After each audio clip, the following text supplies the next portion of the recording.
உண்மையிலேயே அல்லாஹ்வுடைய தூதரை விட ஒரு உளவியல் தத்துவம் சொல்லக்கூடியவங்க யாருமே இருக்க முடியாது. பிள்ளைகள் மனசு நோக்கப்படாது, பிள்ளைகள் பாதிக்கப்படக்கூடாது, பிள்ளைகளுக்கு கேட்கறதெல்லாம் கொடுக்கணும் என்று குழந்தை உளவியல் சொல்லாங்க. ஆனால் உண்மையிலேயே சைக்காலஜிக்கலாக கூட அதை மட்டும் சொல்லவே இல்லை. பிள்ளைகளுக்கு கேட்கறதெல்லாம் கொடுங்கன்னு சொல்லவே இல்லை. சைக்காலஜிக்கலாக பிள்ளைகளுக்கு நோ சொல்லி பழக்குங்கன்னு தான் இருக்குது. நம்ம அதை பார்க்கறதும் இல்லை, கேட்கறதும் இல்லை. எப்பவுமே பிள்ளைகளை நாம எப்படி பார்க்கணும்னு சொன்னால், தோல்விகளை ஏற்றுக்கொள்ளக்கூடிய மனோ வலிமையை கொடுத்து தான் பிள்ளை வளர்க்கணும். இல்லாட்டி அந்த பிள்ளை இந்த உலகத்துல வாழ கஷ்டப்படும். நம்மளுடைய இருக்கும், நம்முடைய மடியில் இருக்கும், நம்மளுக்கிட்டே இந்த பிள்ளை இருக்குமென்று எப்பவுமே நினைச்சிக்க முடியாது. நம்ம நாளைக்கு வேணுமென்றால் மரணிச்சிடலாம். ஆனா இந்த குழந்தை இந்த உலகத்துல வாழணும் என்றால் அதுக்கு தேவையான வலிமையை நம்மளால தெரிஞ்ச அளவுக்கு, முடிஞ்ச அளவுக்கு கொடுத்துக்கிட்டு தான் இருக்கணும். இன்னைக்கு நிறைய தவறு நடந்துகிட்டு இருக்கு. என்னன்னு சொன்னா, குழந்தைகளுக்கு ஆசைப்படுறதெல்லாம் கொடுக்குறோம். என் பிள்ளை என்கிட்ட வசதி, நான் பட்ட கஷ்டம் என் பிள்ளை படக்கூடாது அப்படின்னு நம்ம நினைக்கிறோம். நாம சாப்பாட்டுக்கு வழி இல்லாம இருந்திருப்போம், ஓடுறதுக்கு ஒரு பைக்கு கூட இல்லாம நம்ம வளர்ந்திருப்போம், ஸ்கூலுக்கு பேக்கில் புத்தகம் வைக்காம கையில தூக்கிட்டு போய் ஆயிருப்போம். என் பிள்ளை அப்படி இருக்கக்கூடாது, விதம் விதமா பேக்கு வாங்கி. நான் அந்த காலத்துல காட்சட்டை கூட இல்லாம படிச்சிருக்கிறேன். பிஞ்சு போன உடுப்பை போட்டிக்கிறேன். என் பிள்ளைக்கு உடுப்பு வேண்டி கொடுத்துக்கிட்டே இருப்போம். போனா ஒரு 4 செட்டு உடுப்பு வாங்கணும். 1 லட்சம் ரூபாய்க்கு உடுப்பு வாங்குவேன். என்ன இப்போ வளரும் போது இன்னொரு பைக்கு வேண்டி கொடுப்பேன். நான் பட்ட பாடு புள்ள படக்கூடாது, ஆசைப்பட்டா இன்னொன்றை சேர்த்து வேண்டி கொடுப்பேன். நல்லது விஷயம். நம்ம ஆசைப்படுறோம், அந்த பிள்ளை நல்லா இருக்கணும், அன்பு காட்டுறோம், பாசம் காட்டுறோம். ஆனா இப்படி மட்டுமே நம்ம பிள்ளைய வளர்த்துட்டோம்டா, நம்ம பிள்ளை இந்த உலகத்துல நம்மளை சபிக்கக்கூடிய ஒரு சூழ்நிலைக்கு தள்ளப்படும். இந்த பிள்ளையால ஸ்டடியா வாழ முடியாது. சின்ன வயசுலயே ஸ்கூல்ல குழந்தைகளுக்கு முதல் 3ஆம் ஆண்டுல ஸ்போர்ட்ஸ் ஏற்பாடு செய்வாங்க. அதுக்கு முன்னே ஸ்போர்ட்ஸ் இல்லை. 3ஆம் ஆண்டுல தான் ஸ்போர்ட்ஸ் வைப்பாங்க. இந்த ஸ்போர்ட்ஸ் எப்படி ஆரம்பிப்பாங்க தெரியுமா? தடை தாண்டி ஓட்டம். ஸ்போர்ட்ஸே என்ன தெரியுமா? இந்த பிள்ளைகளுக்கு ஒரு சின்ன உயரத்தில், சும்மா ஒரு அடி உயரத்தில் ஒரு கயிறை கட்டிட்டு அதை தாண்டி ஓடணும், ஓடு அப்படின்னு விடுவாங்க. இந்த பிள்ளைகள் அதை பாஞ்சி தாண்டி ஓடிக்கிட்டே போகணும். பிள்ளைகளுக்கு விளையாட்டு, ஆசிரியர்களுக்கு அங்கே கண்காணிப்பு, ஆசிரியர்கள் நோட் பண்ணணும். அந்த பிள்ளையில எந்த பிள்ளை தாண்டி ஓடிக்கிட்டு இருக்குது அதை டிக் பண்ணணும். எந்த பிள்ளை தாண்டாமல் அந்த கயிற்றை இழுத்துக்கிட்டு ஓடுது அதை டிக் பண்ணணும். எந்த பிள்ளை அந்த இடத்துல போய் டென்ஷன் ஆகி நின்று என்ன செய்யறதுன்னு தெரியாமல் தவிக்குது அதை டிக் பண்ணணும். அந்த பிள்ளை இப்போ மனசு ரீதியாக பாதிக்கப்பட்டிருக்கு. அந்த கயிற்றை கண்டோன்னா என்ன செய்யறதுன்னு தெரியாமல் அந்த இடத்துலயே நின்று அழப்பாக்குது, தடுமாறுதுன்னா அந்த பிள்ளை பாதிக்கப்பட்டது. அந்த பிள்ளைகளுக்கு சடுதியான முடிவெடுக்க முடியலை.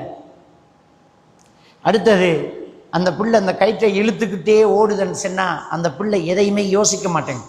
தாண்டி போகுதுண்டா அந்த பிள்ளை வாழ்க்கையை ஜெயிக்கக்கூடிய பக்குவம் இருக்குது, பிரச்சனைகளை தாண்டி போகக்கூடிய பக்குவம் இருக்குது. இதை டிவைஸ் பண்ணி பிரித்து எடுத்து அந்த பிள்ளைகளுக்கு தேவையான உளவியல் ஆலோசனைகளை அந்த ஆசிரியர்கள் வழங்கணும் என்று ஒரு பாடசாலை தீர்மானிக்கும். இந்த பிள்ளைகளை வளர்க்கும் போது பெற்றோர்கள் கவனிக்க வேண்டிய ஒரு விடயம், இந்த பிள்ளைகள் ஒவ்வொரு பிரச்சனைகளையும் எப்படி எதிர்நோக்குது அப்படிங்கிறத நம்ம கவனிப்போம்.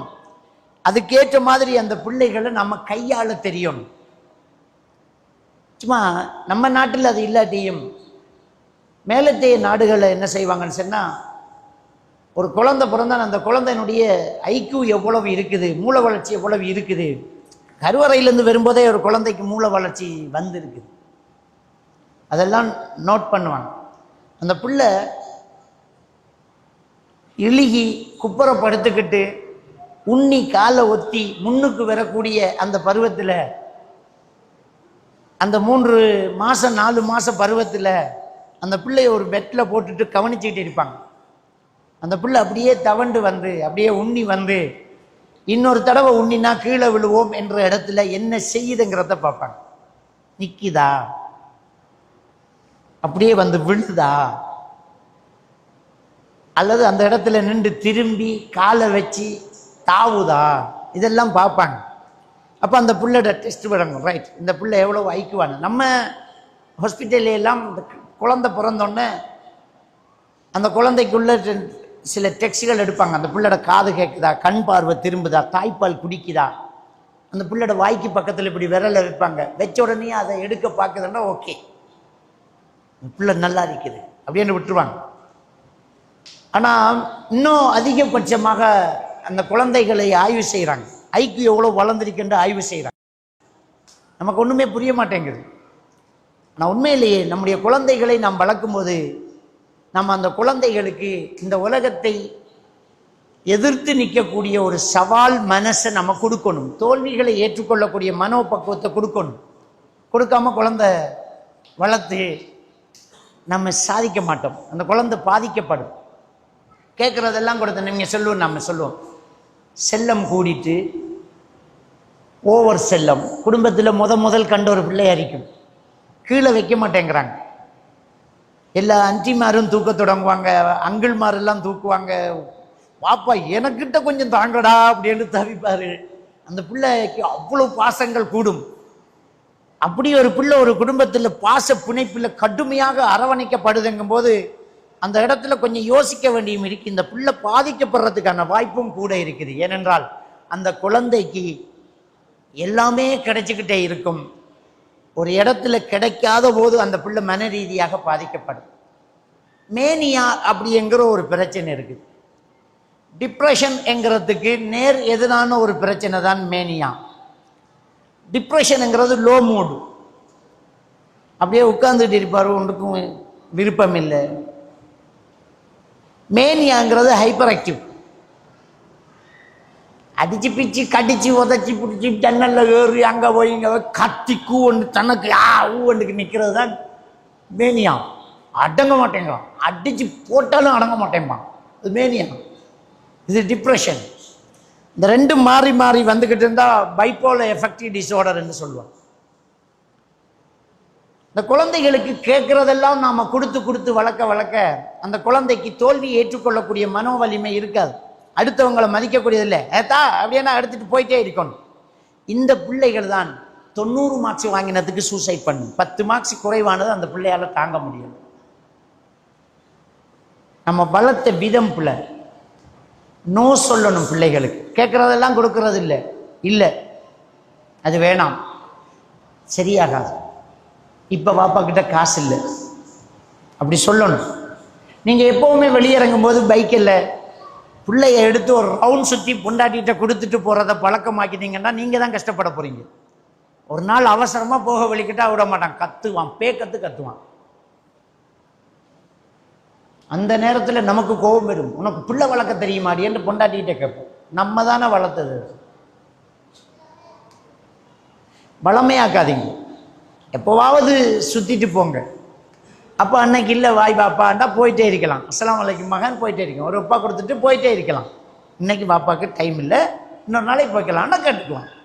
நீங்கள் வளமையாக செஞ்சுட்டு ஒரு நாள் செய்யாட்டி அந்த பிள்ளையால் தாங்க முடியாது. பிள்ளையில் எந்த குற்றமும் இல்லை, நம்மளில் தான் குற்றம் இருக்கு. நீங்கள் வெளியூர் போயிட்டு வெளியே வேலைக்கு போயிட்டு வீட்டுக்கு வரும்போது டெய்லி சாக்லேட் வந்து கொடுத்தா நீங்கள் தப்பான ஆள். எப்போவாவது ஒரு நாளைக்கு மறந்துருப்பீங்க, அல்லது வார நேரம் கடை பூட்டிருக்கும், இல்லாட்டி பொக்கெட்டில் காசு இல்லாமல் இருக்கும். அப்போ உங்கள் குழந்தை உங்கள் மேலே எரிச்சப்படுவான். பாப்பா என்னோட இறக்கம் இல்லைன்னு ஃபீல் பண்ணுவார். சாக்லேட் வாங்கி கொடுங்க, ஆனால் பலமையாக்காது. நலும்பெரும் பெறாமலும் விடும் அப்படிங்கிற ஒரு மனநிலை அந்த பிள்ளைக்கு தெரியும். இதை கேட்குதுன்னா உடனே கொடுத்துடாதீங்க. ஒரு நாளைக்கு இல்லைன்னு சொல்லுங்க. இல்லை வேணாம், கூடாது, தப்பு, அது நம்ம மார்க்கெட்டுக்கு பிள்ளை. பாப்பா கிட்ட அந்த அளவுக்கு பணம் இல்லை, இது உங்களோட வயசுக்கு இல்லை மகன், அது வேணாம், வேற அது பார்ப்போமா, இன்னொரு நாளைக்கு பார்ப்போம். பாப்பா காசு வந்தால் வாங்கித்தாருன்னா ஓகே, அந்த பிள்ளை சைலண்டாகும். இந்த பிள்ளைகள் இந்த உலகத்தில் அவனுடைய விஷயத்தை முடிச்சுக்கு போகிறதுக்கு அவன் வாழ்க்கையில் சில பாடங்களை அவனுடைய ஃபார்முலாவாக அவனுடைய அடையாளமாக எடுத்துக்குவான். அதான் அவனுடைய சிக்னேச்சர். அப்படி எடுத்துக்குவான், அவனோட சிக்னேச்சர் எடுப்பான். சில பிள்ளைகள சிக்னேச்சர் என்ன தெரியுமா? ஏதாவது கேட்பான், கொடுக்கலாட்டி தட்டோரண்டு அப்படியே கீழே விழுவான். அது தலை வெடிச்சு ரத்தம் வரும், சுவரில் போய் மோதுவான், கத்துவான், அது ஹாஸ்பிட்டல் ஆയിരിக்கும், ரோடு ஆയിരിக்கும், கல்யாண வீடு ஆയിരിக்கும், பள்ளிவாசல் ஆയിരിக்கும், மாமா வீடு மாமி வீடு கத்துவான், தம்பியம்பாங்க, தூக்குவாங்க. நேரம் 1 மணி ஆகும், கத்துவான். செய்ய வழி இல்லைன்ற ஒரு சூழ்நிலைக்கு வருது. இப்போ உடனே அதை கொடுக்குறாங்கன்னா அந்த பிள்ளை ஏற்கனவே ஒரு தடவை இப்படி கத்தி சாதிச்சிருக்கிறான் என்று அர்த்தம். ஒரு தடவை அவன் சத்தம் போட்டு கத்தி தொல்லை தாங்க முடியாம அவ்வா இவன் வாயை பொத்தணும் வேண்டிக்கு வாடியதை வந்து அந்த பால் பாக்கெட்டை வேண்டி இன்னொரு கொடுத்தோன்னே வேண்டி எடுத்துருவான். ஓகே, இப்போ அது அவனுடைய சிக்னேச்சர். இப்போ அவன் மைண்டில் அதை எழுதிட்டான். ஓகே, இனி ஏதாவது இவங்க தரணும்னா நம்ம இந்த டிசைனில் போக வேண்டிய, அவனுக்கு அது வலிக்காது. இப்போ நாம என்ன செய்யணும்?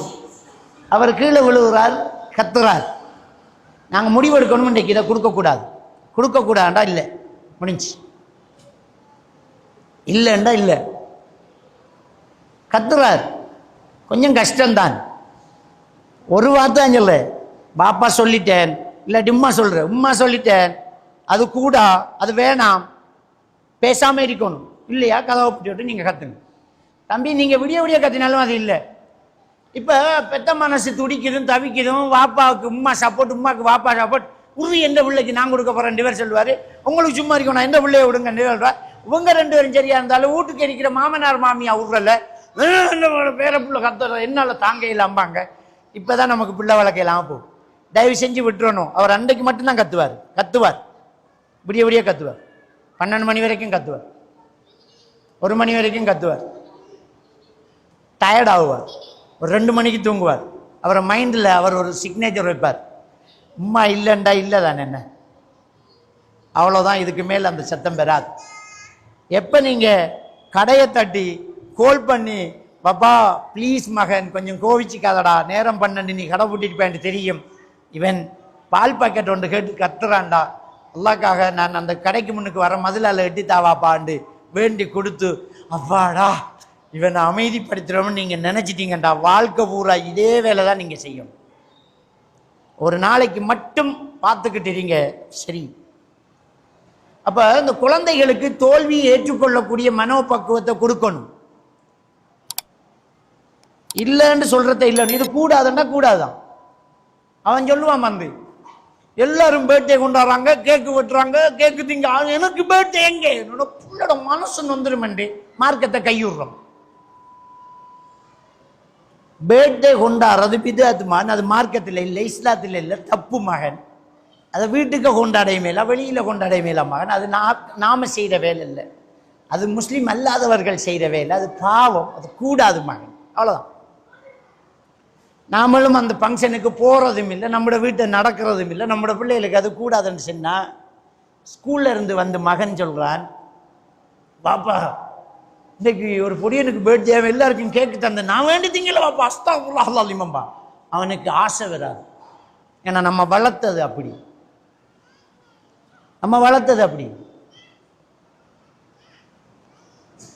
பிள்ளைய சொல்லி கொடுத்து அந்த பிள்ளைய சொல்லணும். அப்ப நோ சொல்லணும், இது கூடாது, இது வேணாம். ஓகே, இப்ப அந்த பிள்ளை என்ன கேட்பான் தெரியுமா? பாப்பா இது எனக்கு ஆசையா இருக்கு, வேண்டி தரலாமான்னு கேட்பான். வேண்டி தாங்கன்னு கேட்க மாட்டான், வேண்டி தரலாமான்னு கேட்பான். பாப்பா காசு இருக்கான்னு கேட்கான். ஒரு தடவை என் மகன், என்னடா கேட்கு? இல்லை எனக்கு அது ஆசையா இருக்கு. இருக்குடா காசு. ஏன்னா நம்ம அப்படி சொல்லியிருக்கோம் ஒரு தடவை, இல்லை பாப்பா கிட்ட காசு இல்லை, வேணும்.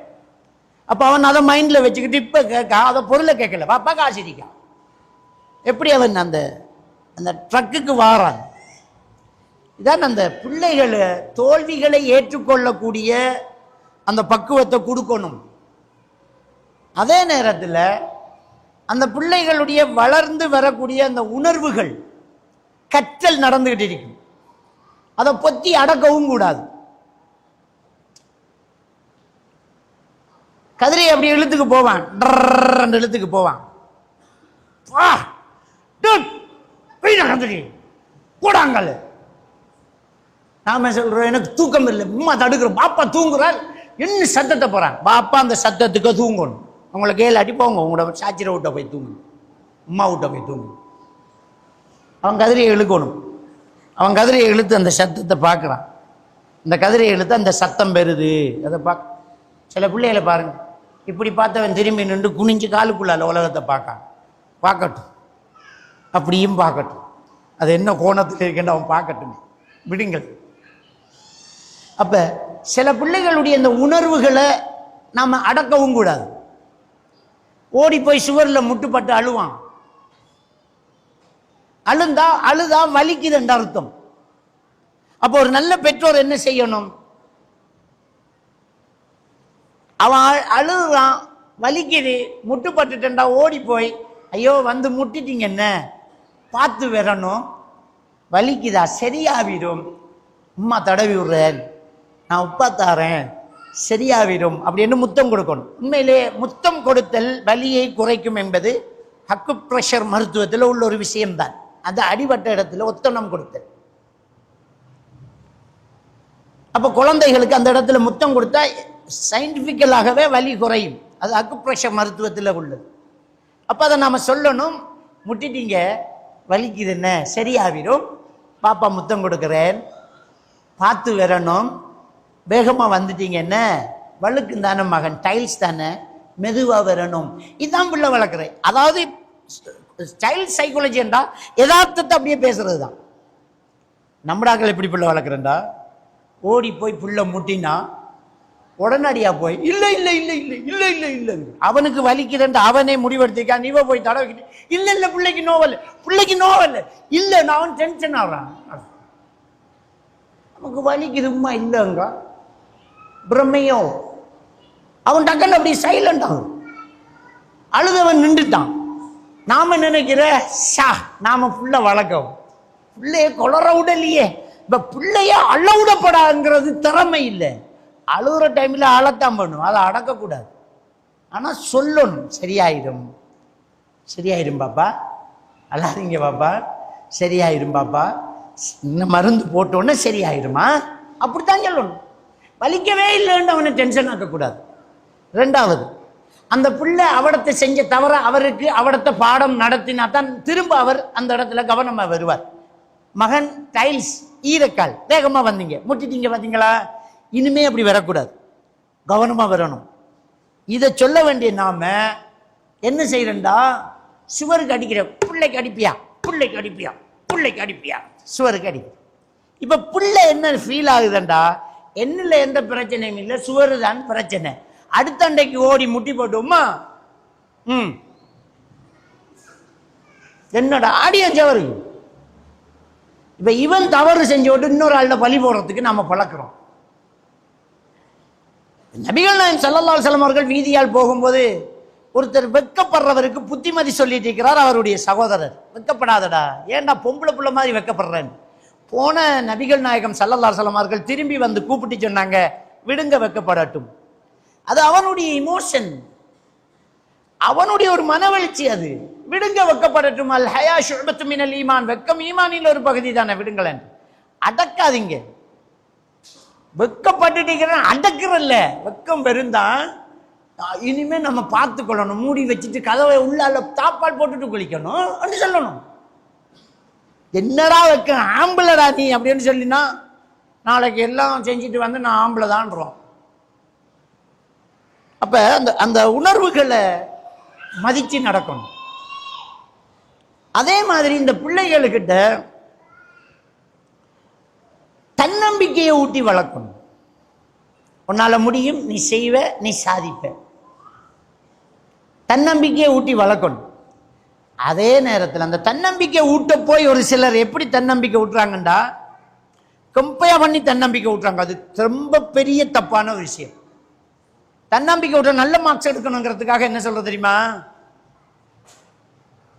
சாச்சடமாக நப்ப ஒன்னை விட 6 மாசம் இளமடா, அவன் என்ன மார்க்ஸ் எடுத்தீங்க,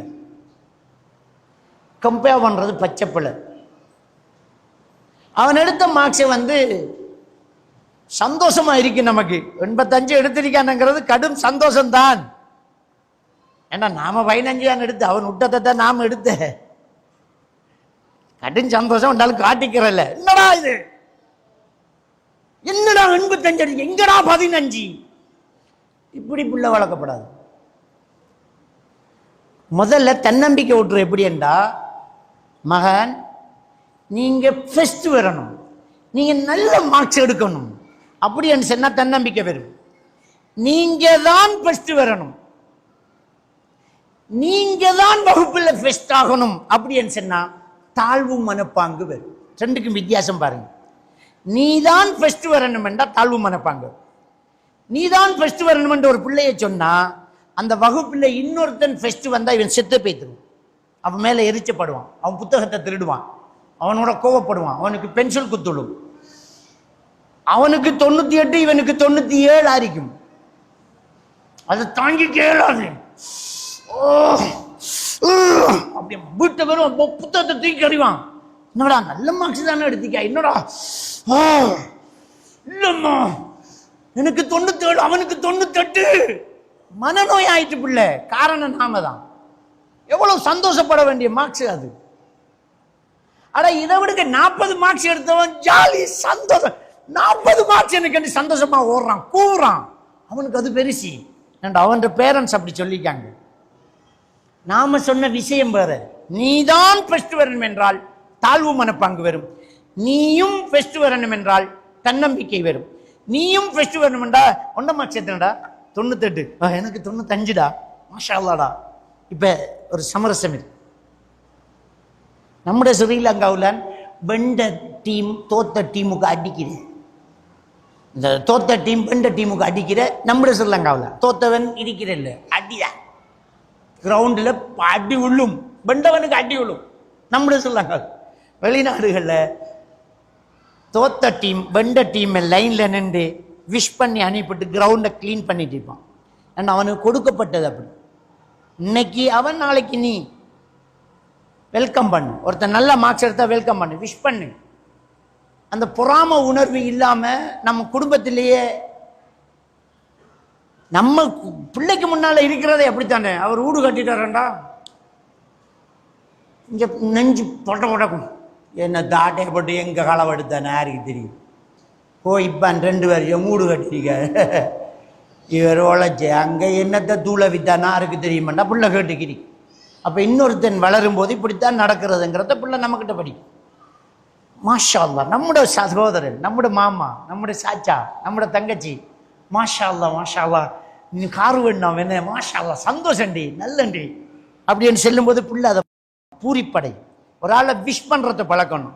இது அப்படி இல்லையே, நீ தான் மார்க்ஸ் எடுக்கணும், நீ தான் ஃபர்ஸ்ட் வரணும். இல்லை, நீயும் ஃபர்ஸ்ட் வரணும், நீயும் நல்ல மார்க்ஸ் எடுக்கணும். அதை சொல்லணும். எடுத்த மார்க்ஸை பாராட்ட தெரிஞ்சுக்கணும். ஜஸ்ட் ஒரு 30 மார்க்ஸ் எடுத்தா கூட முதல்ல அதை பாராட்டுங்க. ஒரு 30 மார்க்ஸ் எடுத்தாலும் அதை பாராட்டுங்க. எப்படி பாராட்டணும்?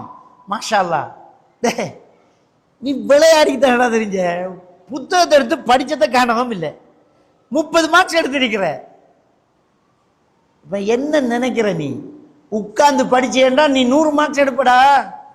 நீ சாதாரண நாள் கிடையாது. உனக்கு விட்டு அவ்வளவு பவர் இருக்குங்கிறது விளங்குதா? இனிமே படிமகன், உன்னால நல்ல மார்க்ஸ் எடுக்கலாம்டா, நீ சாதாரண ஆள் இல்லடா, உனக்கு முடியும்டா. அப்படி என்று சொன்னால் அந்த பிள்ளைக்குள்ள ஒரு மோட்டிவேஷன். ரைட், திட்ட பிடிச்சிட்டீங்களா, செத்து போகணும் போல இருக்கும். நாம என்ன சொல்றேன்டா, அவனுக்கு கதைக்கிற கதையெல்லாம் அவனுடைய ஆள் மனசுல அன்கான்சியஸ் மைண்ட்ல சஜஷனா பதியுது. மக்கு மக்கு மக்கு மக்கு மக்கு மக்கு மாடு, நீ மாடு மேய்க்கத்தாண்டா, ஒன்றுக்கும் உருப்படி இல்லாது. சனியன் எதை தொட்டாலும் அப்படித்தான். இதை சொன்னோன்னா அந்த பிள்ளைக்கு அது ஒரு சிக்னேச்சர் ஆகும். நான் உருப்படாதவன், நான் எதை தொட்டாலும் நல்லா வாரு, எனக்கு படிப்பு ஏறாதாம், எனக்கு மாடுதான் மேய்க்க வேண்டி வருமாம். இப்ப அவனை தாழ்த்திக்கிறான். எனக்கு முடியாது, எனக்கு இயலாது, எனக்கு முடியாது அப்படின்னு அவன் தாழ்த்திக்கிறான். நபிகள் நாயகம் ஸல்லல்லாஹு அலைஹி வஸல்லம் அவங்க சொன்னாங்க, இஹ்ரிஸ் அலா மா யன்ஃபஅக், முஸ்லிமில் வரக்கூடிய ஹதீஸ். உனக்கு பிரயோசனம் தர்ற விஷயத்துல தொடர்ந்து முயற்சி செஞ்சுக்கிட்டே இரு, பேராசப்படு. ஓடி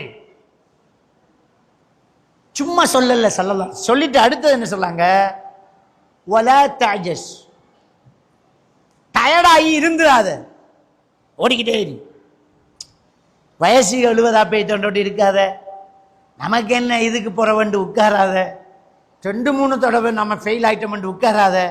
ஒலா தாஜஸ், உட்காராத, ஓடு, தேடு, முயற்சி செஞ்சுக்கிட்டே.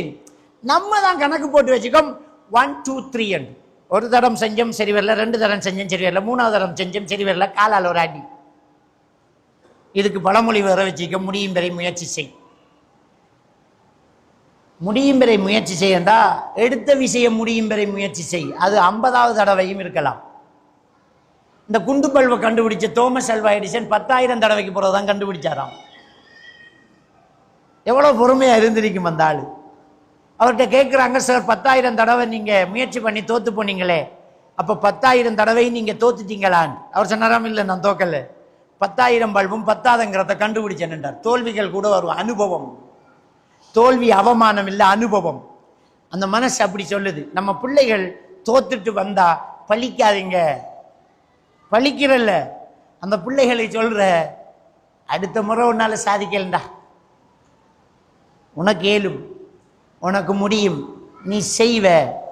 நீ பாரு, நீ 3வதுக்கு வந்திருக்கிற, நான் நினைச்சு கூட பார்க்கல. உன்னை விட பெரிய பெரிய உடம்புள்ளவெல்லாம் வந்து, வெளியூர்காரெல்லாம் வந்து உன்னோட ஓடி இருக்கான். அதுக்குள்ளேயே நீ 3வது வந்திருக்கா, இன்னும் கொஞ்சம் முயற்சி பண்ணா உன்னால பெஸ்ட் வர முடியலண்டா, அதெல்லாம் ஒரு விஷயமே இல்லடா அப்படின்னு சொன்னா அவன் நிம்மதியா இருப்பான். முயற்சி தொடர்ந்து செஞ்சுக்கிட்டே இருப்பான். நம்ம முடியும் என்று சொல்றோம். ஸல்லல்லாஹு அலைஹி வஸல்லம் அவங்க சொன்னாங்க, இஹ்ரிஸ் அலா மா யன்ஃபஅக், உனக்கு பிரயோஜனம் தாரத்தை தொடர்ந்து செஞ்சுக்கிட்டே இரு, வலா தாஜஸ், உட்கார்ந்துராது. வஸ்தஈன் பில்லாஹ், பிரச்சனைகள் வரும், அடுத்தவன் சொல்லாத அல்லாஹ் கிட்ட சொல்லு. வஸ்தஈன் பில்லாஹ், அல்லாஹ் கிட்ட உதவி தேவை. நம்மளவங்க இருக்கிறவன் தான். அங்கிள் நான் ஒரு புத்தகம் எழுதலாம் வேண்டியிருக்கேன், நீங்க புத்தகம் கிளிப்பியில் அவனுக்கு ஐடியாவே வைக்கணும். நம்ம மோட்டிவேட் பண்ற இல்லையே, மாஷா அல்லாஹ், வெரி குட் தான், சாதிப்படா, நீ எழுதுவடா, எதிர்காலத்தில் நீ ஒரு பெரிய எழுத்தாளனா வர போறடா, வெரி குட். உனக்கு என்ன தேவைன்னு கேளு, உனக்கு என்ன வேணும், பேப்பர் வேணுமா, பென்சில் வேணுமா, பேனா வேணுமா, பிரிண்ட் பண்றதுக்கு ஏதாவது உதவி தேவையா, அங்கள்கிட்ட கேளுடா. நல்ல முயற்சி, கைவிட்டுறாத.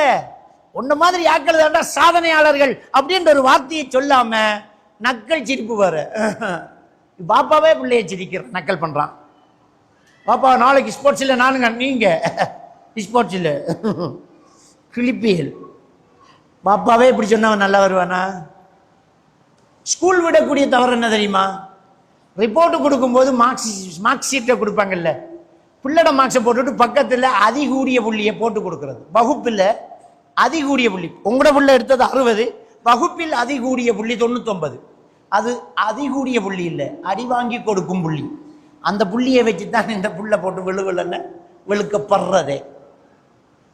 அவரை புள்ளட மார்க்ஸையும் பார்த்துட்டு வகுப்பில் எடுத்த புள்ளியையும் காட்டி, இஞ்ச வஞ்சா நீ தவுட்ட திண்டா, மண்ணை திண்டா, நீ இஞ்சோறு தானே திண்ட. ஒண்ட கிளாஸ்ல ஒண்ட வகுப்புல ஒரு கோடிய 100 எடுத்தீங்கன்னா இல்லையா, பல்லாறு அடுத்த முறை திருத்திக்கு வருவார்.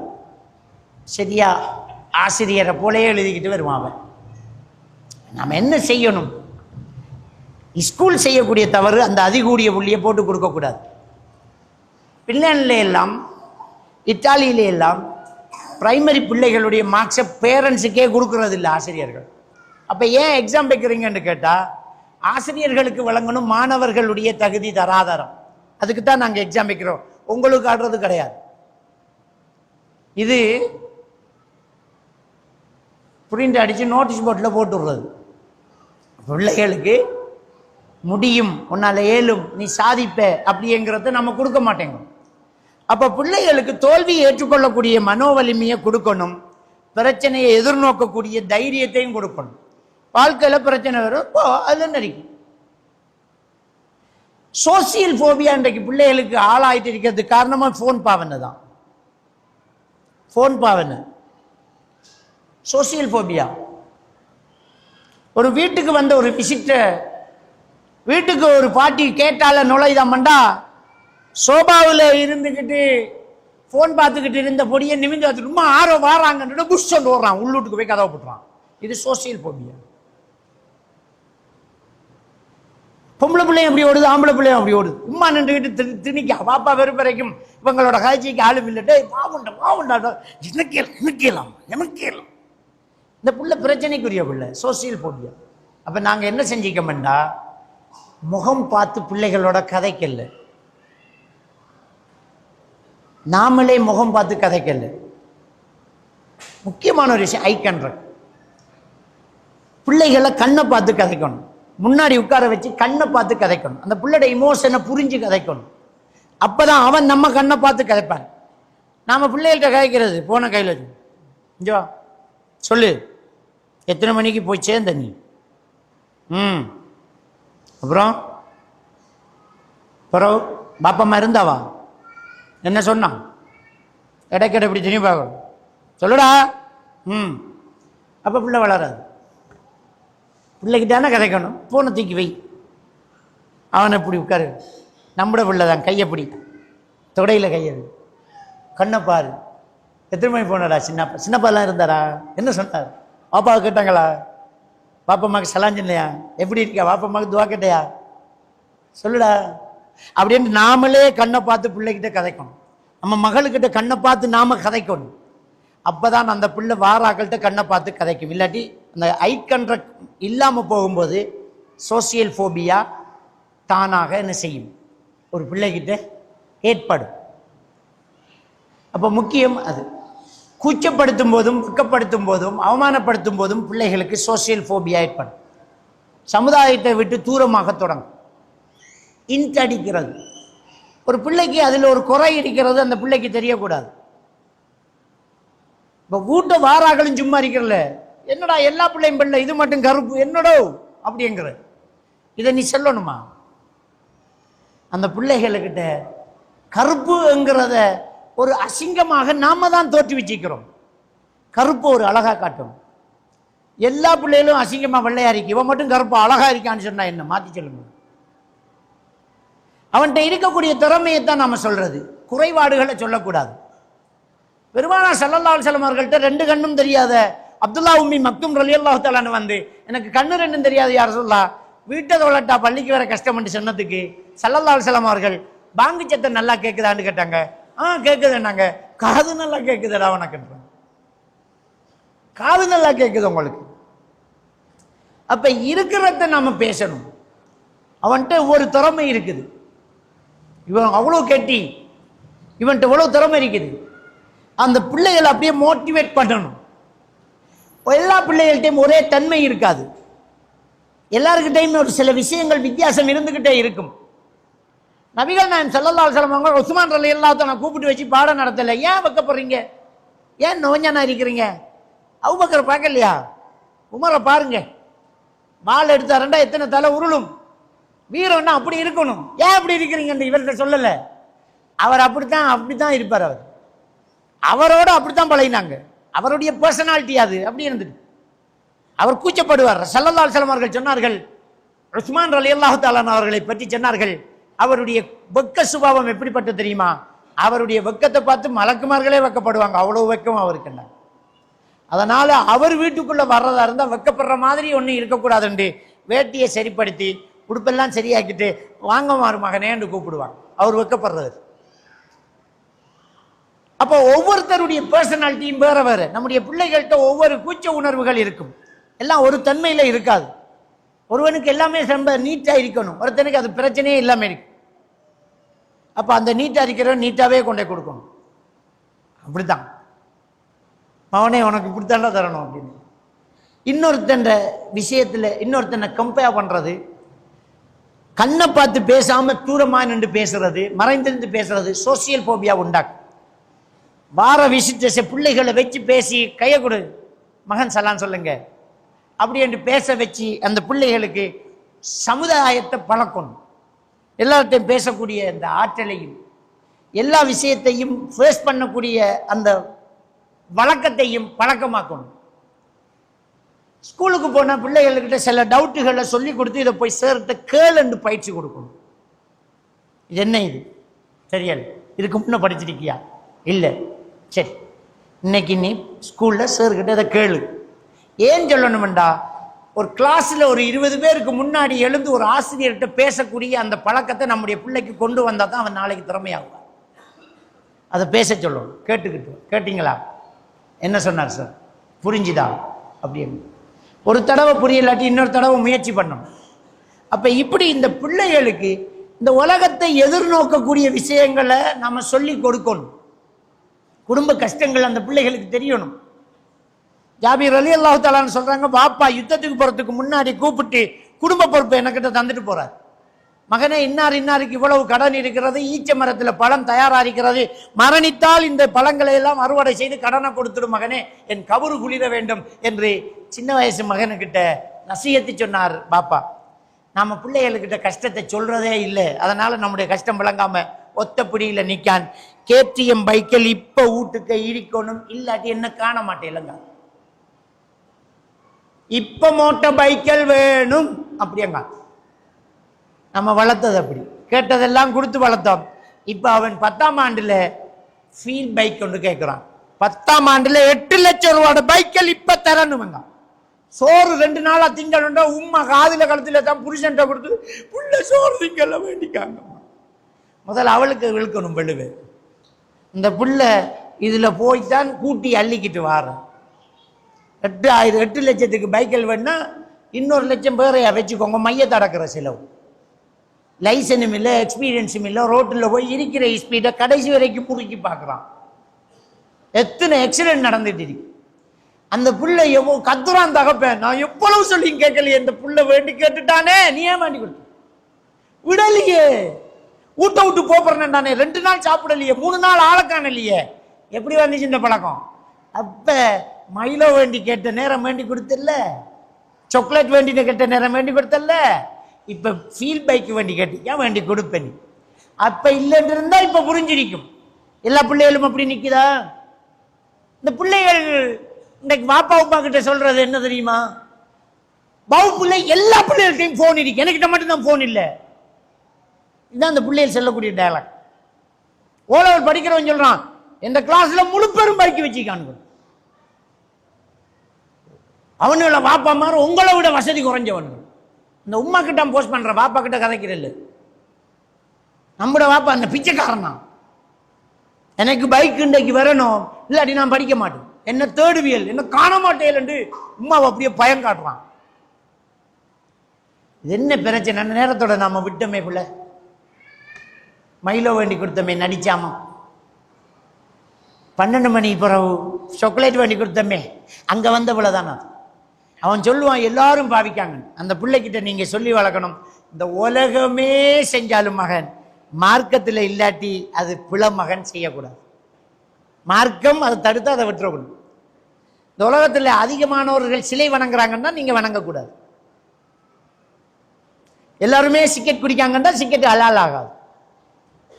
எல்லாருமே போன் பாவிக்காங்கன்னா போன் பாவிக்க கூடாது. இதை நீங்க காரணமா சொல்லவும் கூடாதுங்கிறது சின்னத்துல இருந்தே பழக்கணும். அப்ப பிள்ளைகள்கிட்ட நோ சொல்லல, இந்த விஷயத்தை சொல்லல, தோல்வி ஏற்றுக்கொள்ளக்கூடிய மனோ வலிமையை சொல்லல, குடும்ப கஷ்டத்தை சொல்லலன்னா நாம கஷ்டப்பட்டோம். பிரச்சனையை சொல்லணும். மகன் கரண்ட் பில்லு வந்து இந்த மாசம் எவ்வளோன்னு தெரியும்? மஞ்சள் பாருங்க, எவ்வளோன்னு பாருங்கம்மா. இன்னும் அப்ப 6000 சொச்சம் பாரு. பாப்பா சம்பளமே எவ்வளவுதான். சரி, இந்த காசை கொண்டே கட்டிட்டு வாங்க, நீங்க கொண்டே கட்டுங்க. இந்த பொறுப்புணர்ச்சியை கொடுக்கணும், கட்டணும். தண்ணி பில் இவ்வளவு, அவனுக்கு சிக்கனம் தெரியும். தெப்பை திறந்துட்டு சும்மா நிற்க மாட்டான். தண்ணி பில்லு கூடப்படா. ரூமை விட்டு வெளியில வரும்போது ஃபேனை ஆஃப் பண்ணுவான். கரண்ட் பில்லு கூட போடாது. பாப்பா ரொம்ப கஷ்டப்படுறாங்க. பாப்பாவுக்கு இவ்வளவு பிரச்சனை இருக்கு, இவ்வளவு கடன்கள் இருக்கு, குடும்ப நிலைமை இன்னது, இப்படித்தான் வாழணும். அந்த பிள்ளைக்கு நாம சொல்லி கொடுத்தா அந்த பிள்ளை கவனமா இருப்பான். தேவையில்லாத செலவுகளை கேட்க மாட்டான். எங்கட கிளாஸ்ல ஒருத்தன் ஷூ ஒன்று போட்டுக்கான், ஏன் 7000 ரூபா, எனக்கு அந்த ஷூ இப்போ வேணுமாம்மா. இல்லை மகன், நமக்கு 3000 ரூபாய் ஷூ போதும். இல்லை, எனக்கு அந்த ஷூ வேணும், நான் ஆசைப்பட்டுட்டேன். அப்படி கேட்கிறான்னா நாம கஷ்டத்தை காட்டலை. நம்முடைய சம்பளத்தில் காவாசி அதுன்றது அவனுக்கு தெரியாது. நம்ம கொடுத்துட்டு எவ்வளவு பிரச்சனை படுறோம்ங்கிறது அவனுக்கு புரியலை. பிள்ளைகளுக்கு நம்மளோட குடும்ப நிலைமையையும் விளங்கப்படுத்தணும். இதான் நிலைமை, இப்படித்தான் போயிட்டு இருக்குது. அப்ப அந்த சோசியல் தொடர்புகள் பிள்ளைகளுக்கு என்ன செய்யும்? இருக்கும். அப்ப இதுக்கு முக்கியமாக பேரண்ட்ஸ் என்ன செய்யணும்டா, அந்த பிள்ளைகளுக்கிட்ட உட்கார்ந்து பேசுறவங்களா இருக்கு. இந்த போனை நாமளும் தள்ளி வச்சதான் பிள்ளைகளும் தள்ளி வைக்கும். இன்னைக்கு ஆகப்பெரிய பிரச்சனை இந்த போன் பாவனை தான். இன்னைக்கு பிள்ளைகள்கிட்ட ஏற்படக்கூடிய பிரச்சனைகள் போன் பாவனையால இந்த பிள்ளைகள் மனநிலை பாதிக்கப்படுது. கூடுதலா போன் பாவிக்கும் போது டோபமைன் ஹோமோன் அதிகமாகும். இந்த டோபமைன் ஹோமோன் அதிகமானால் இந்த பிள்ளைகளுக்கு கற்பனை பண்ணக்கூடிய, தனிமையில் உட்காரக்கூடிய ஹலுசினேஷன், டெலூஷன் என்கிற ஒரு பிரச்சனை ஸ்டார்ட் ஆகும். டெலூஷன், ஒரு இமேஜ் அவர் உருவாக்குவார். இவர் ஒரு கற்பனை உலகத்தில் வாழுவார். கூடுதல் அந்த போன் பாவிக்க பாவிக்க அவங்க ஒரு கற்பனை உலகத்தில் வாழும். அவங்கண்டுக்கண்டு ஒரு உலகம், அந்த உலகத்தில் அவர் இருப்பார். தனியா பேச தொடங்கிடுவார். எத்தனையோ பிள்ளைகள் இந்த போன் பாவனையால தனியா பேசுறவங்க இருக்கிறாங்க, ஒதுங்கி ஓரமா நிக்கிறவங்க இருக்கிறாங்க. நீங்க ஃபேமிலி எல்லாரும் சேர்ந்து குதூகலமா ஒரு இடத்துல பேசி சாப்பாடு ஆக்கி திண்டு ஜோக் அடிச்சுட்டு இருப்பீங்க. அங்க இடையில ஒரு மூலையில நின்று குளத்துல ஒருத்தன் கல்லறிஞ்சிட்டு இருப்பான். அவன் கூடுதலா போன் பாவிச்சான். அவன் ஒரு இமேஜ் உலகத்துல வாழ்றான், ஒரு கற்பனை உலகத்துல வாழ்றான்.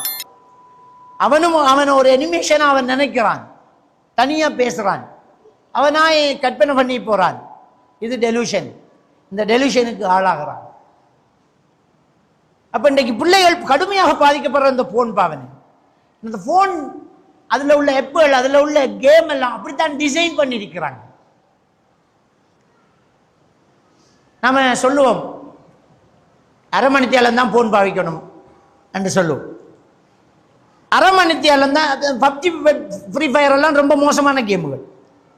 அரை மணித்தியாலம் தான் நீங்க போன் பாவிக்கணும் என்றா அரை மணித்தியாலம் அவன் பாவிப்பான். சரி, அரை மணித்தியாலம் முடியக்குள்ள வேண்டி எடுப்பீங்க.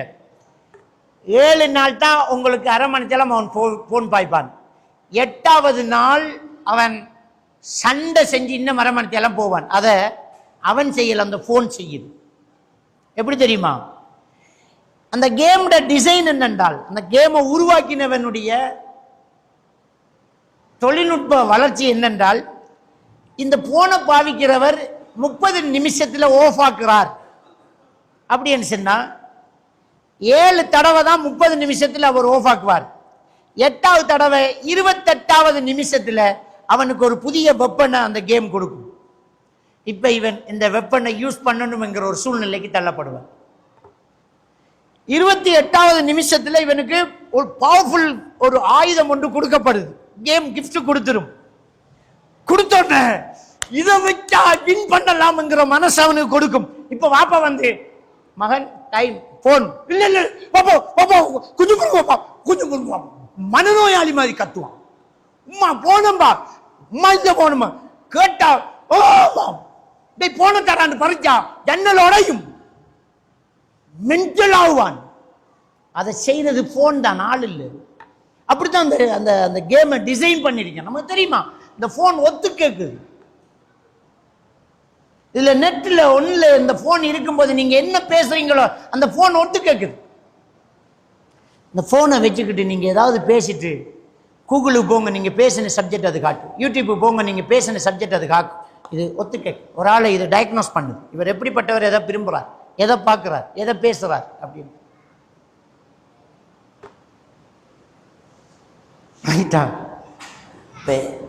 இந்த விஷயத்துல ரொம்ப கவனமாக நாம இருக்கணும். அப்ப பிள்ளைகள்கிட்ட கூடுதலா போன கொடுக்காது, கூடுதல போனை கொடுக்காது. பிள்ளைகள்கிட்ட போனை கொடுக்காம வளர்க்கணும்னா நாம போனை கொஞ்சம் குறைக்கணும் பிள்ளைகளுக்கு முன்னாடி. அப்போ ஒன்றை இல்லைன்னு சொல்றதுக்கு இன்னொன்றை கொடுத்து தான் ஆகணும். இதை பாவிக்காத மகன் சொல்றது இன்னொன்றை கொடுக்கணும். அந்த இன்னொன்று தான் நம்மளை கொடுக்கணும் பிள்ளைகளுக்கு. அதாவது நாம பிள்ளைகள்கிட்ட கூடுதல் டைம் எடுக்கணும், பேசிட்டு இருக்கணும். பிள்ளைகள்கிட்ட கூடுதல் டைம் எடுத்து நம்ம பேசிக்கிட்டு இருந்தா அந்த பிள்ளைகள் உலகத்தை படிக்கும், நம்மகிட்ட இருந்து நிறைய படிக்கும், நாம பிள்ளைகளை படிப்போம். பிள்ளைகளுக்கு என்ன தேவைங்கிறத நாம புரிஞ்சுக்குவோம். அப்ப ஒரு நல்ல ஒரு நிம்மதியான குடும்பம் இப்ப உருவாகும். அப்ப முரண்டு பிடிக்கக்கூடிய பிள்ளைகளை நாம கண்ட்ரோல் பண்றோம். அடுத்தது பிள்ளைகள் எங்க போகுது, எந்த சூழல் இருக்குது, ஆரோட பழகுறங்கிறத நாம பார்த்து அதை மாத்திக்கிட்டே இருக்கோம். சம்திங் ராங், இது ஆள் இல்லை அப்படிங்கிறத நம்ம பார்க்கணும். பாருங்க, நபிகள் நாயகம் ஸல்லல்லாஹு அலைஹி வஸல்லம் சொன்னாங்க, அல் மரு அலா தீனி ஹலீலிஹி ஃபல்யன்துர் மை யுஹாலிலுஹு. ஒரு மனிதன் தான் நெருங்கி பழகும் நண்பனின் கொள்கைக்குள் வந்து விடுவான். ஒரு மனிதன் தான் நெருங்கி பழகும் ஒரு நண்பனினுடைய மார்க்கத்துக்குள்ள அவன் வந்துடுவான், அவன் கொள்கைக்குள்ள அவன் வந்துடுவான். ஃபல்யன்துர் மை யுஹாலிலுஹு, யாரோடு பழகுறான் என்று பார்த்து பழகட்டும் அப்படிங்கிறாங்க ஸல்லல்லாஹு அலைஹி வஸல்லம் அவங்க சொன்னாங்க. நம்முடைய தமிழ்ல சொல்லுவாங்க, பூவோடு சேர்ந்த நாறு மணக்கும், பூவோடு சேர்ந்த நாறு மணக்கும். பூ கட்டின நார்லையும் அந்த பூட வாசம் இருக்கும். கூட சேர்ந்தது நல்லதா இருந்தா நல்லது. இன்னொரு பழமொழி சொல்லுவாங்க, பன்றியோடு கூடினால் பசுக்கன்றும் பவி தின்னும். பவி என்கிறது மலம். பன்றியோடு கூடினால் பசுக்கன்றும் பவி தின்னும் அப்படிம்பாங்க. அதோட பழகினா இதுவும் அந்த பழக்கத்துக்கு வந்துடும். அப்போ கூட்டு சரியா இருக்கணும். தமிழ்ல திருக்குறள்ல ஒரு திருக்குறள், அதுல என்ன சொல்றான், நிழல் நீரும் இன்னாத இன்னா சமர் நீரும் இன்னாவாம் இன்னா செய்யின் அப்படின்ற ஒரு திருக்குறள். மதுரமான தண்ணி கூட நஞ்சானால் தள்ளி வைக்கிறீங்க. நிழல் நீரும் இன்னாத இன்னா சமர் நீரும் இன்னாவாம் இன்னா செய்யின். மதுரமான தண்ணி கூட நஞ்சானா தள்ளி வைக்கிறீங்க, நெருக்கமான உறவு கூட தப்பானா தள்ளி வைங்க. அதான் அந்த திருக்குறள். நல்லவனாண்டா தான் சேர்ந்து பழகணும். அப்ப நம்மளோட பிள்ளை ஆரோட பழகுறான், எங்க போறான், என்ன நடக்குது? ஏண்டா பிள்ளைகள் ஆற கதையை கூட கேட்கிறேன்டா சம வயது குழுக்களுடைய கதையைத்தான், அந்த குரூப் கதைக்கிறது தான் பிள்ளை கேட்குது. எனவே பிள்ளை ஆரோட பழகுறான், எப்படிப்பட்ட நண்பன், எங்க போறான் அப்படிங்கிறத நம்ம கண்டிப்பா பார்க்கணும். ஏன் கிரவுண்டில் லேட் ஆகிறான், ஏன் கிளாஸுக்கு போனது லேட் ஆகுது, யாரோடையெல்லாம் பழகுறான், எப்படி இருக்கிறான். நம்ம பிள்ளையோட ஃப்ரெண்டை பழகணும். ஃப்ரெண்டாக காய்ச்சிட்டு நம்ம பிள்ளைய மட்டும் தான் கவனிக்கும், பிள்ளையோட ஃப்ரெண்டுகளையும் சேர்த்து கவனிக்கணும். நம்மளோட பிள்ளையோட கூட்டாளிமார் 4 வரையும், தம்பிமார் வாங்கடா உள்ளுக்கு வாங்க உட்காருங்க, டீ ஊத்து பிள்ளைகளுக்கு, அவனவர்களுக்கு டீயை ஊற்றி அவனவர்களுக்கும் சேர்த்து புத்திமாய் செல்லணும். விளங்கிட்டா? அப்ப அவனுக்கு நம்மளை பத்தி தெரியும். பாப்பு வென்ற வாப்பா நம்மளோட எப்படி பழகினாள், நம்மளை கூப்பிட்டு டீ வேண்டி தந்தாள், நல்ல மனுஷன், நம்மளோட கண்டடத்தை சிரிச்சு பேசுறாள். தப்பு தவறு செஞ்சோம் மாட்டிக்குவோம். அப்ப அவனுக்கு விளங்கு நம்மளை பத்தி. பிள்ளைகள் படிக்கிற ஸ்கூலுக்கு போங்க, உங்களோட ஸ்கூல் பிரின்சிபல்கிட்ட அனுமதி எடுத்து உங்களோட வகுப்பு, அந்த பிள்ளையோட வகுப்பு ஆசிரியரை பேரண்ட்ஸ் கட்டாயம் சந்திங்க. இது ஸ்கூலுடைய யாப்புல உள்ள விஷயங்கள். நம்ம அந்த பக்கமே போறதில்லை. பள்ளிக்கூடம் என்ன கலருன்னு தெரியாது, கேட்டாடியே விட்டுப்பட்டு வாரோம். போகணும், போய் அந்த ஆசிரியரோட பார்க்கணும், பழகணும். நம்ம பையன்தான் என்னென்றாலும் சார் என்கிட்ட சொல்லணும். அப்படி அந்த நெருக்கம் பெறக்குள்ள நம்மளோட மகனுக்கு ஒரு மன தைரியம் பெறும். பாப்பா வந்து சார்கிட்ட பேசிக்கிட்டு போன அவன் இப்ப அந்த ஸ்கூல்ல அந்த வகுப்பில் ஒரு அறிமுகமான ஆளாகிறான். இன்னார மகன் இதுங்கிறது தெரிய வருது. ஒரு பேரண்ட் வந்து சொல்றார், மகன் கொஞ்சம் கூச்ச சுபாவம், ஸ்கூலுக்கு போக ஏலாங்கான், வகுப்புல உன்ன மூலையில ஒதுங்குறான், ஆரோடையும் கதைக்கான் இல்லை, சார் வந்து இப்படி சொல்றார். பிள்ளைய கவுன்சிலிங் கொட்டிக்கிற, நீ பிள்ளைய கவுன்சிலிங் கொட்டிக்கிற தேவையில்லை, நான் ஒரு கவுன்சிலிங் உனக்கு சொல்லி தரம் போய் செய். என்ன நாளைக்கு போகும்போது வகுப்புல எத்தனை பிள்ளைகள் என்று கேட்டு ஆசிரியருக்கும் சேர்த்து இன்னொரு எக்ஸ்ட்ரா ஒரு 2 சேர்த்து ஒரு 10 ரூபா சாக்லேட்டை பிள்ளைகிட்ட கொடுத்து எல்லாருக்கும் கொடுக்க சொல்லு. காரணம் கேட்டால் வாப்பா கொழும்புலேருந்து வந்து, வாப்பா ஒரு பயணம் போய் வந்தேன்னு சொல்லு. இந்த பர்த்டே எல்லாம் சொல்லப்படாது. விளங்கிட்டா? பாப்பா யாழ்ப்பாணத்துக்கு போனேன், மன்னாருக்கு போனேன், ஒரு பிஸ்னஸ் விஷயமா போனேன், எல்லாருக்கும் சாக்லேட் வேண்டிக்க அந்த வகுப்பு பிள்ளை எல்லாருக்கும் தந்து பிள்ளைகிட்ட கொடு. பிள்ளை போய் டீச்சர்கிட்ட, டீச்சர் பாப்பா வெளியூருக்கு போனேன், சாக்லேட் வேண்டிக்க அந்த வகுப்பு பிள்ளைகள் எல்லாருக்கும் கொடுக்க சொல்லி பாப்பா சாக்லேட் தந்த டீச்சர். இப்போ பிள்ளை டீச்சர்கிட்ட போய் பேசுகிற அந்த அந்த சோசியல் தொடர்பு ஏற்படுது. டீச்சருக்கு சந்தோஷம், வெரி குட், மாஷா அல்லாஹ், இன்னைக்கு அப்துல்லா உங்களை எல்லாருக்கும் சாக்லேட் தரப்போறான், எல்லாரும் அப்படி இருங்க, என்ன சொல்லணும் நீங்க சாக்லேட் தந்தா ஜஸாக்கல்லாஹ் ஹைரா சொல்லணும். ஓகே அப்படியே. இப்ப இந்த பிள்ளைகள் எல்லாம் இவரை நன்றியுள்ள ஒரு நண்பனாக பார்க்க தொடங்குது. எரிச்சல் பட்டவன், எரிஞ்சு உளுந்தவன், துரத்தி விட்டவன், பேசாம இருந்தவன், தள்ளி வச்சவன் எல்லாம் இவன் நமக்கு சாக்லேட் தந்தாண்டு அவனை இப்ப கவனிக்க தொடங்குவான். அவன் விஷயத்துல மற்ற பிள்ளை எல்லாம் கவனமா இருக்கும். அப்துல்லா ஒரு மாதிரி இருக்கிற வாடா அப்படின்னு கூப்பிட தொடங்குவான். எல்லாரும் ஃப்ரெண்ட் ஆகுவான், எல்லாரும் ஹெல்ப் பண்ணுவான். அன்னைக்கு பென்சில் மறந்துட்டேன்டாண்டா, என்னடா எனக்கிட்ட ஒரு பென்சில் இருக்கான்னு கொடுப்பான். இப்ப கொஞ்ச நாள் போக அந்த பேரண்ட் சொல்றாரு, அந்த புள்ள அந்த வகுப்புல முனிட்டர் ஆயிட்டான், எல்லாரோடையும் பழகிட்டான். சார் மந்திரம் பழிச்சிட்டு அப்படிங்க. ஒரு சின்ன ட்ரிக்ஸ் தான், ஒரு சின்ன ட்ரிக்ஸ், அந்த மந்திரம் பழிக்கும். அப்ப இப்படி நாங்க என்ன செய்யணும்னா அந்த வகுப்புக்குள்ள போகணும், ஆசிரியரை சந்திக்கணும், திடீரென்று கிளாஸுக்குள்ள போய் பார்க்கணும். மகனை பார்த்துட்டு ஒண்ணும் இல்லை, நீங்க பாடம் நடந்துங்க, நான் சும்மா அப்படி இருக்கிறேன் அப்படி என்று நாம பார்க்கணும். பிள்ளைகளை ஃப்ரெண்டை ஒரு நாளை கூப்பிடணும், ஒரு பாட்டி வைக்கணும், பிள்ளைகளுக்கு ஒரு புத்திமதி சொல்லணும், இவருக்கு ஒரு புத்திமதி சொல்லணும். நோ சொல்ற இடத்த நோ சொல்லணும், எஸ் சொல்ற இடத்த எஸ் சொல்லணும். அப்ப இப்படி நாம பிள்ளை வளர்த்தால் நம்மளோட கட்டுக்குள்ள அடங்குற பிள்ளைய அந்த பிள்ளை வெறும், இல்லாட்டி முரண்டு பிடிக்கும். நம்மளோட ஃப்ரெண்ட்ஷிப் நல்லா இருந்தா, நம்ம நல்ல ரிலேஷன்ஷிப் வச்சிருந்தா பிள்ளை எப்பவுமே நல்லா தான் இருக்கும். அந்த ரிலேஷன்ஷிப் இல்லாட்டி அதே இடத்துல இன்னொருத்தர் ரிலேஷன்ஷிப் வைப்பார், அந்த பிள்ளை பாதிக்கப்பட்டு. அப்ப இதுக்கு ரொம்ப முக்கியம் பேரண்ட்ஸ், அந்த பிள்ளைக்கு அமானிதம். இதோட சேர்த்து மார்க்கத்தை கண்டிப்பா கொடுத்துக்கிட்டே இருக்கணும். மகன், உங்களை இங்கிலீஷ் கிளாஸ்ல சேர்த்திருக்கேன், இங்கிலீஷ் மீடியத்தில் போட்டிருக்கேன், ராயல் காலேஜில் போட்டிருக்கேன், உங்களை இந்த கோர்ஸ் படிக்க விட்டிருக்கேன், நீங்க இந்த விஷயத்தை படிச்சுட்டு இருக்கிறீங்க.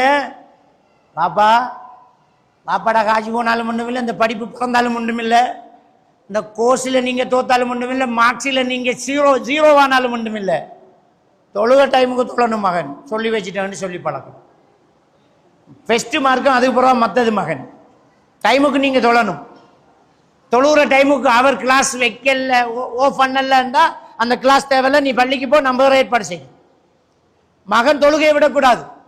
எப்போ போன் பண்ணாலும் மகன் தொழுதீங்களா, ஹாஸ்டல்ல மத்தாக்களுக்கு சொன்னீங்களா, நம்முடைய பிள்ளை நல்லதை ஏவி தீயதை தடுக்குதுன்னா அடுத்து வந்து இருந்துறானே இல்லையா, நம்முடைய பிள்ளை கெட்டு போகாது.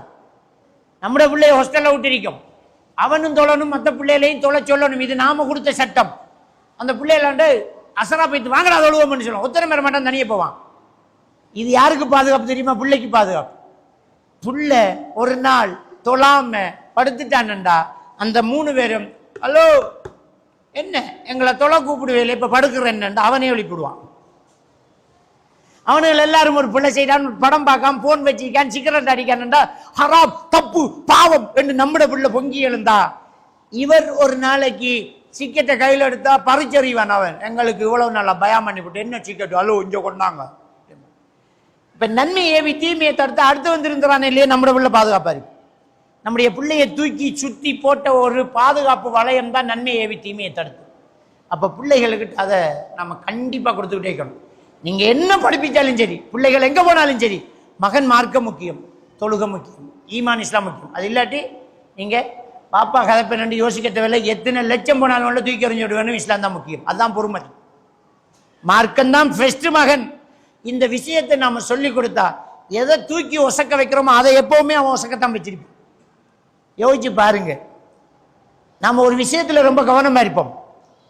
எந்த ஒரு முஸ்லிம் அல்லாதவர்கள் இருக்கிற இடத்துல நமக்கு ஒரு வேலை வாய்ப்பு வந்து ஒரு வீடு வந்து இருந்தாலும் ஹலால் இறைச்சி தேடி வேண்டுவோம்.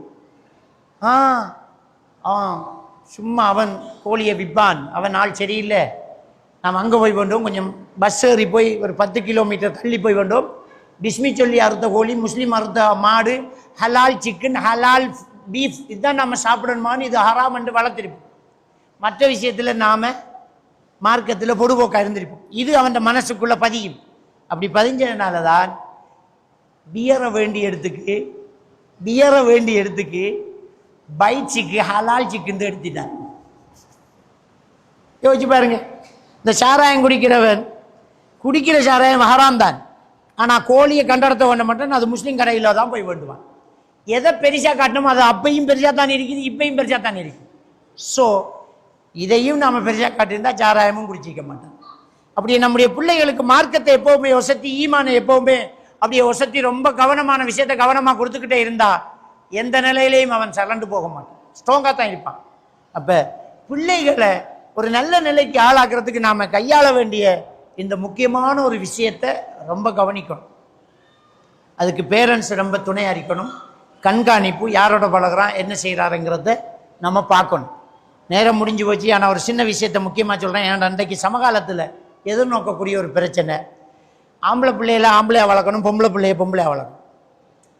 கூட்ட பொம்பளை பிள்ளை இல்லைன்றோடி சின்ன வயசில் பொம்பளை பிள்ளையோட உடுப்பு ஆம்பளை பிள்ளைக்கு போட்டு பார்த்து வளர்க்காதீங்க.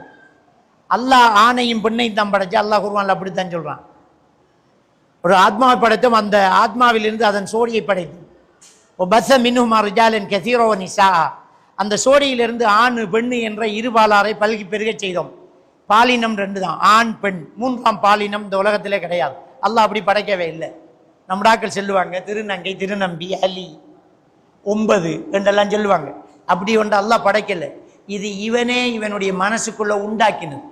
நிறைய ஆம்பளை பிள்ளைகள் தான் பெண் என்ற கற்பனைக்குள்ள வளர்ந்து தன்னை ஒரு பெண்ணாக மாற்றிக்கிட்டு சோசியல் மீடியாவில் உலா வந்துக்கிட்டு இன்றைக்கு வழிகேட்டில் போயிட்டு இருக்கு. அதை கண்டு கொஞ்சம் பேர் பின்னால் நிறையா பெண்கள் தன்னை ஆணாக கற்பனை பண்ணி அவங்க ஆணாகவே மாறிக்கிட்டு இருக்கிறாங்க. ஒரு 18-17 வயசு ஒரு முஸ்லீம் பெண்மணியை கூட்டிகிட்டு வராங்க. அந்த கூட்டிக்கு வந்தவர் சொல்லும் வரைக்கும் நான் நினச்சேன் அது ஒரு பொடியை நின்றுதான். டிஷர்ட்டும் டெனிம் ட்ரௌசரும் கையை இப்படி சுற்றி விட்டுக்கிட்டு வந்து உட்காந்துக்கிட்டு முடிய வெட்டிட்டு எவ்வளவு சொன்னாலும் கேட்க மாட்டேன். நான் நம்பவே இல்லை. வல்லாஹி அரவாசியில் தான் அவர் விஷயத்தை சொன்னார். இது பாத்திமா என்ன அந்த பிள்ளை சொல்லுது, என்ன நான் ஆம்பளையாக தான் கற்பனை பண்ணேன், எனக்கு பொம்பளை இல்லாத இன்ட்ரெஸ்ட், நான் பொம்பளை தான் கல்யாணம் முடிப்பேன், நான் ஆம்பளையாக தான் இருப்பேன். அந்த ஊரில் அந்த பிள்ளை பள்ளி வாசலுக்கு போய் ஆம்பளைகளோட சஃப்புல நின்று தொழுது ஆக்களுக்கு தெரியும் இது பொம்பளை பிள்ளை. அந்த அளவுக்கு நிலைமை மாறி. இதுக்கு காரணம் மனசுதான், வேற புறப்பால் ஒன்றும் இல்லை. அதாவது பிறப்புல சில குறைபாடுகள் இருக்கு. 6 விரல், கை இல்லாம பிறக்கிறது, மூக்குள்ள ஓட்ட மட்டுமே மூக்கு இல்லை, காது இல்லாம பிறக்கிறது, இப்படி குறைபாடு இருக்குத்தானே. அந்த குறைபாடு குரோமோசோம்களினுடைய மாறுதல்களால் ஏற்படுறது என்று சயின்ஸில் படிச்சிருக்கிறோம். ஒரு தாயினுடைய சினை முட்டையில் 23 சோடி குரோமோசோம், தகப்பனுடைய உயிரணுவில் 20 குரோமோசோம். இந்த குரோமோசோம்களில் அதிகபட்ச குறைவு கூடுதல் ஏற்படும் போது இந்த குழந்தையினுடைய மனநிலையும் தன்மையும் உறுப்புகளிலும் சில சிதைவுகள் ஏற்படுறது உண்டு. 6 விரலோட பிறக்கிறது, கையில் விடத்த கை விரல் வரும், இவ்வளவு தான் கை இருக்கும், கால் இல்லாமல் இருக்கு, இப்படி வாரது. இது மாதிரி பால் உறுப்புகளில் குறைபாடோடு பிறக்கிறத நாம இன்னொரு பாலினம் என்று நினைத்தால் அது நம்முடைய தப்பு. அப்ப எனக்கு என்ன செய்யற குறைபாடு தான் போயிட்டு தெரியும். அதுல ஒண்ணும் இல்லை. மறுமையில் அதுக்கு கூலி இருக்கு, அவ்வளவுதான். மறுமையில கூலி இருக்கு. எனவே ஆண் ஆண் தான், பெண் பெண் தான். ஆண் பெண்ணாகவோ பெண் ஆணாகவோ மாறக்கூடாதுன்னா மனசுல பழக்கம் இருக்கக்கூடாது. எப்பவுமே ஒரு பொம்பளை பிள்ளைய ஆம்பளை உடுப்பு போட்டு எங்களுக்கு ஆம்பளை பிள்ளை அப்படிங்கிறது இல்லாட்டி டேங்கிறது, ஒரு ஆம்பளை பிள்ளைக்கு சின்ன வயசுல பொம்பளை உடுப்பு போட்டு பார்த்து ஆசைப்படுறது செய்யாதீங்க. கூடுதலாக பெண் பிள்ளைகளோட ஆம்பளை பிள்ளைகளை விளையாட விடுறதோ, ஆம்பளை பிள்ளைகளோட பொம்பளை பிள்ளைகளை விளையாட விடுறதோ, கோலக்கட்டல் ஏற்பட்டு அவங்கள போல ஆக்ஷன், அவங்கள போல நட, அவங்கள போல சிரிப்பு, அவங்களுடைய எண்ணமாக மாறுதல் போன்ற நடவடிக்கைகள் ஏற்படும்.